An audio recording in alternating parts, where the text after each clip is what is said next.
Right now, something in your head is reading these words out loud. You didn't turn it on. It just started.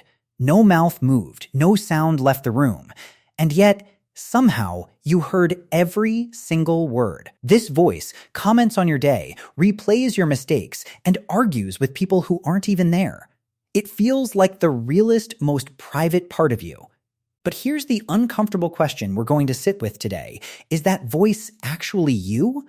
Or just something happening inside you? By the end of this video, you may never hear it the same way again. Scientists have a name for it. Inner speech. It's language happening without sound, a sentence built entirely in private. You use it constantly without noticing, reminding yourself where you parked, rehearsing what you'll say before a hard phone call, replaying an argument 3 hours later with much better comebacks.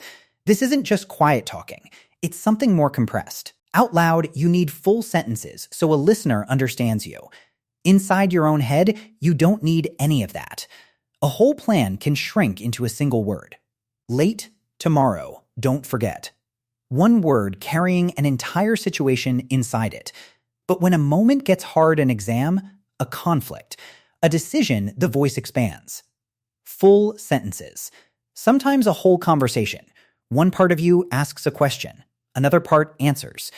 And a third part shows up late with criticism and zero solutions. Which raises the first real clue in this mystery. The voice feels like one person, but it rarely acts like one. So where did this one voice with many opinions come from? Not from nowhere.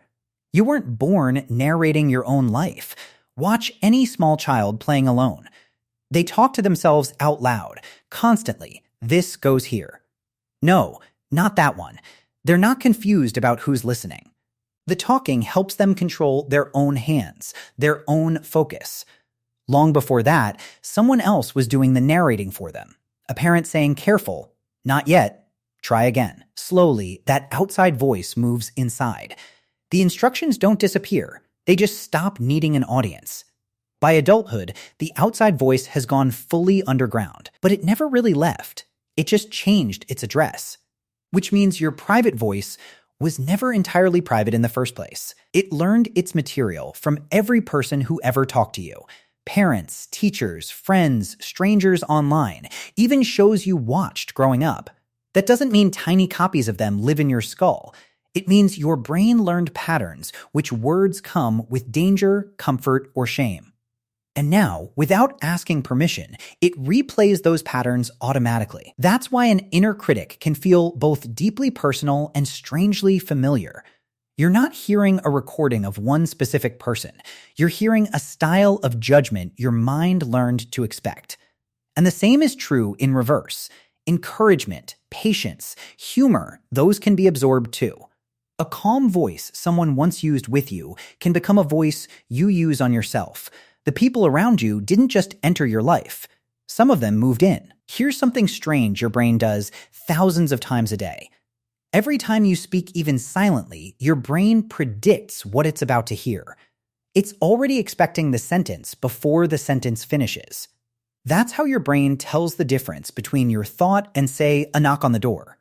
One feels expected, self-made. Owned, the other feels like it arrived from outside, uninvited. This system runs so smoothly you never even notice it working. You don't hear your own thought and go check who's in the room. You already know this one's mine. That single mechanism is a big part of why the voice feels like you. It's tagged, labeled, filed under your name before you even notice it arrived. But here's where it gets uncomfortable. We assume the voice is in charge, the one making our decisions, but most of what shapes a decision never gets translated into words at all. Your eyes already scanned the room before you decided to look up. Your gut already tightened before you decided something felt wrong. Your hand already reached for the phone before any sentence formed about it. Then, almost like a press secretary walking up to a microphone, the inner voice arrives afterward and explains the decision as if it made it. I decided I wasn't hungry anyway. I never really wanted that job. Sometimes true. Sometimes a very convincing story arriving after the fact. This doesn't mean your conscious voice is fake or powerless. Deliberate thinking is real, comparing options, weighing risk, choosing carefully. But the voice isn't floating above the machine, running the whole show alone. It's one department inside a much bigger organization. An organization that includes memory, emotion, habit, and a body that reacts before language catches up. This also explains something that scares a lot of people into silence. Sometimes a thought shows up that feels cruel, strange, or completely out of character, and immediately a second thought arrives: what kind of person thinks that? Here's the relief. Producing a thought is not the same as agreeing with it. Your mind runs simulations constantly testing, predicting, recombining old memories. Most get discarded instantly. A few feel loud because they clash with what you actually value. The distress isn't proof of a hidden desire. It's often proof of the opposite rejection. And trying to force a thought out usually backfires. Tell yourself don't think about it, and part of your mind has to keep checking whether you're succeeding, which means the very act of suppressing a thought can keep bringing it back. This doesn't mean every distressing thought should just be brushed off. When intrusive thoughts become constant or overwhelming, that's worth talking to someone about a real person, not just an inner monologue. Now here's the part that surprises almost everyone. Not every human mind runs on this inner narrator. Some people report almost no inner speech at all, no sentence forming, no internal narrator commenting on the day. Instead, their thinking happens in images. Spatial patterns, pure gut feeling. They still plan. They still remember. They still make decisions just fine. Just without translating every step into private sentences first. For someone who narrates everything, a mind like that can sound almost impossible.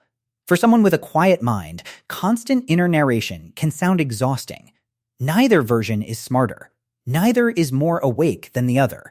They're just different operating systems, running the same basic hardware. Which tells us something important. Language is a powerful tool for thinking. But it was never the only tool your mind has. Here's the part worth remembering long after this video ends.